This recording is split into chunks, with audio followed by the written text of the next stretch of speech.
ভগবান কি সত্যি কারোর ঘাড়ে আসে কিংবা কারোর উপর ভর করে, সত্যি আমার এই জিনিসটা একদমই বিশ্বাস হয় না।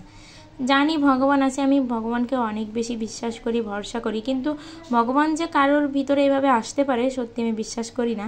আপনারা যদি কেউ বিশ্বাস করে থাকেন তাহলে অবশ্যই ব্লগটি শেষ পর্যন্ত দেখবেন আর আমাকে কমেন্টে জানাবেন।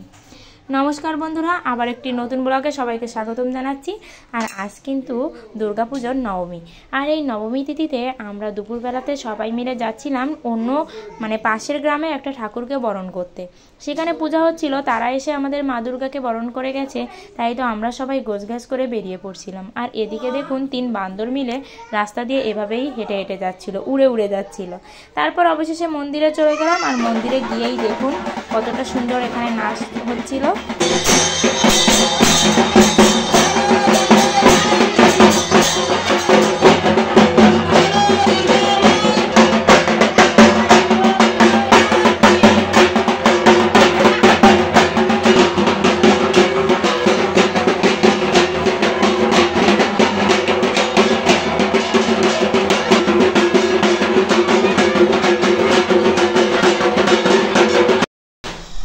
আমরা মন্দিরে বরণ করতে গিয়ে দেখি অন্যান্য মন্দিরের থেকেও বরণ করতে এসেছে। আর মা দুর্গাকে যে এত সুন্দর লাগছিল, আর যে মন্দিরে ভগবান থাকে না সেখানে গেলে কিন্তু নিজের থেকেই বোঝা যায়। আর এখানে গেলে না মনটা সত্যিই কান্না কান্না পাচ্ছিল, মনে হচ্ছিল যেন ভগবান মা দুর্গা সব ঠাকুরই এখানে বিরাজ করছে। আর এখানে এই যে সোনাবুড়ো ওই ভাঙরদের দেখে না প্রচণ্ড ভয় পাচ্ছিল, তাই তো সে চোখ বন্ধ করে এভাবে তাকিয়েছিল। আর আমিও একটু তাকে নাচানোর চেষ্টা করছিলাম, কিন্তু সে ভয়ে কিছুতেই তার চোখটা উঠাচ্ছিল না। অবশেষে এখানে আবার বরণ করে নিল সবাই। সবাই দেখুন যে যে মন্দির থেকে এসেছিল সবাই কিন্তু বরণ করছিল।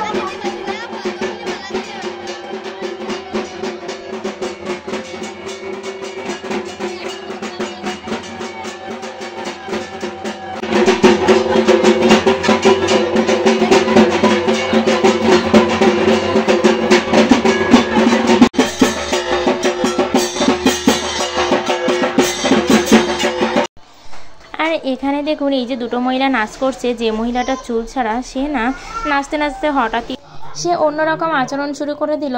মনে হচ্ছে সবাই বলছে যে তার ভিতরে নাকি ভগবান ভর করছে। আসলে এই জিনিসটা আমার খুবই বাজে লাগে, আমি বিশ্বাসই করতে পারি না যে ভগবান এভাবে কারোর ঘাড়ে আসে কিংবা কারোর উপরে ভর করে। তবে মানুষের বিশ্বাস থেকে অনেক কিছু হয়, আর যারা বিশ্বাস করে তারা এটা কিন্তু মেনেই নেয় যে আসলে সত্যিই ভগবান এভাবে আসে। আর দেখুন সে এরকম করছিল, কিন্তু সে বারবারই মুখে বলছিল যে আমার কিছু হয়নি, আমার কিছু হয়নি। অবশেষে সে ওই মন্দির থেকে এসে এখানে একটা বেলপাতা এনে ওই যে শিব ঠাকুরকে দিচ্ছিল, আর বলছিল যে আমার কিছুই হয়নি, আমাকে তোমরা কেউ ছুঁয়ো না, এরকম বলছিল। তবে আমার কিন্তু এটা একদমই বিশ্বাস হয় না। তোমরা যদি কেউ বিশ্বাস করে থাকো যে ভগবান সত্যি সত্যিই আসে, তাহলে অবশ্যই কিন্তু কমেন্ট করে জানাবে। আমি পর্যন্ত এই বয়স পর্যন্ত কখনোই দেখিনি, আমি বিশ্বাসযোগ্য কাউকে দেখিনি যার ভিতরে এভাবে ভগবান আসে।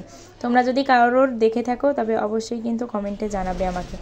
আর এখানে সত্যি এই মন্দিরটাতে গেলে না মন প্রাণ যেন জুড়িয়ে আসছিল যে ভগবান সত্যিই বুঝি এখানে আসে।